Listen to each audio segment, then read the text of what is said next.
जरा विचार करा, एक असं इंजिन जे धूर नाही तर चक्क शुद्ध पाणी बाहेर टाकतं. हे एखाद्या सायन्स फिक्शन फिल्ममधलं वाटतंय ना, पण नाही, हे अगदी खरं आहे. आज आपण फ्युअल सेल्सबद्दल बोलणार आहोत. एक असं अद्भुत तंत्रज्ञान जे हायड्रोजन आणि ऑक्सिजन वापरून वीज तयार करतं. चला तर मग यामागचं विज्ञान सोप्या भाषेत समजून घेऊया. तुम्हाला माहितीये, अपोलो स्पेस मिशनमध्ये एक फारच इंटरेस्टिंग गोष्ट घडली होती. ज्या सिस्टममुळे त्यांच्या अवकाशयानाला वीज मिळायची, त्याच सिस्टममधून त्यांना पिण्यासाठी शुद्ध पाणीसुद्धा मिळायचं. म्हणजे एकाच यंत्रातून वीज आणि पाणी दोन्ही. मग साहजिकच प्रश्न पडतो की हे कसं काय शक्य आहे. असं कोणतं जादुई इंजिन असू शकतं जे वीज बनवताना फक्त शुद्ध पाणी मागे सोडतं. याचं उत्तर दडलंय एका छोट्या पण खूपच शक्तिशाली उपकरणामध्ये. आणि ते उत्तर आहे फ्युअल सेल. याला गमतीने श्वास घेणारे इंजिन असंही म्हणता येईल. का? कारण ते आपल्यासारखंच ऑक्सिजन वापरतं. चला जरा खोलात जाऊन बघूया हे नक्की आहे तरी काय. अगदी सोप्या शब्दांत सांगायचं तर फ्युअल सेल कुठल्याही प्रकारचं इंधन जाळत नाही. म्हणजे इथे आग नाही, धूर नाही, काहीच नाही. ते फक्त रासायनिक ऊर्जेचं थेट विजेमध्ये रूपांतर करतं. एक शांत, स्वच्छ आणि एकदम कार्यक्षम रासायनिक प्रक्रिया.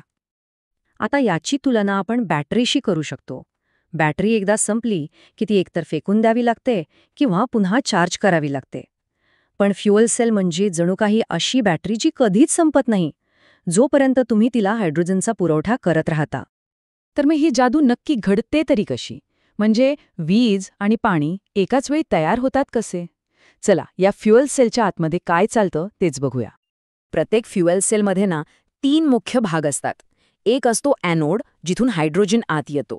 दुसरा असतो कॅथोड, जिथून ऑक्सिजन आत येतो. आणि या दोघांच्या मध्ये असतो इलेक्ट्रोलाइट, जो त्यांना वेगळं ठेवतो. बरं, ही सगळी प्रक्रिया वेगाने व्हावी यासाठी प्लॅटिनमसारख्या उत्प्रेरकाचा वापर केला जातो. प्रक्रिया एकदम सरळ आहे. बघा, सगळ्यात आधी हायड्रोजन ॲनोडवर येतो आणि त्याचे प्रोटॉन आणि इलेक्ट्रॉन असे 2 तुकडे होतात. मग हे इलेक्ट्रॉन एका वायरमधून फिरायला लागतात आणि हाच तो विजेचा प्रवाह. आणि शेवटी हेच इलेक्ट्रॉन, प्रोटॉन आणि ऑक्सिजन एकत्र येतात आणि त्यातून तयार होतं पाणी. आणि या सगळ्यातून बाहेर काय पडतं? तर फक्त आणि फक्त शुद्ध पाणी. कोणतंही प्रदूषण नाही, कुठलाही कचरा नाही. फक्त स्वच्छ ऊर्जा आणि पिण्यायोग्य पाणी. हेच ते रहस्य होतं ज्यामुळे अंतराळवीरांना वीज आणि पाणी दोन्ही एकाच ठिकाणाहून मिळत होतं. तर ही फक्त एक इंटरेस्टिंग कल्पना नाहीये. हा एक अत्यंत कार्यक्षम आणि स्वच्छ ऊर्जेचा स्रोत आहे. पण आजच्या काळात हे तंत्रज्ञान आपल्यासाठी इतकं महत्त्वाचं का ठरतंय? याचं कारण आहे त्याची कार्यक्षमता. फ्युअल सेल तब्बल 70% कार्यक्षम असतात. म्हणजे वापरलेल्या इंधनापैकी 70% ऊर्जेचं ते विजेत रूपांतर करतात. या उलट आपले पारंपरिक थर्मल पॉवर प्लांट्स फक्त 40%च कार्यक्षम असतात. म्हणजे फ्युएल सेल कमी इंधनात खूप जास्त वीज तयार करतात. एका छोट्या फ्युएल सेलमधून साधारणपणे 1.23 व्होल्ट इतकी वीज मिळते. आता हे ऐकायला खूप कमी वाटेल, पण असे अनेक सेल्स एकत्र जोडून एक मोठी आणि शक्तिशाली वीज प्रणाली तयार करता येते. मग आता प्रश्न असा आहे की जर हे तंत्रज्ञान इतकं जबरदस्त आहे, तर आपण त्याचा वापर सगळीकडे का करत नाही? कारण ह्यात काही मोठी आव्हानं सुद्धा आहेत. चला त्यावरही एक नजर टाकूया. म्हणजे बघा, एका बाजूला आपल्याला उच्च कार्यक्षमता, शून्य प्रदूषण आणि अखंड वीज पुरवठा मिळतोय. पण दुसऱ्या बाजूला काही गंभीर समस्या आहेत. हायड्रोजन वायू हा खूप स्फोटक असतो, त्यामुळे त्याला साठवणं आणि हाताळणं धोकादायक आहे. आणि दुसरी मोठी गोष्ट म्हणजे शुद्ध हायड्रोजन तयार करण्याची प्रक्रिया खूपच खर्चिक आहे.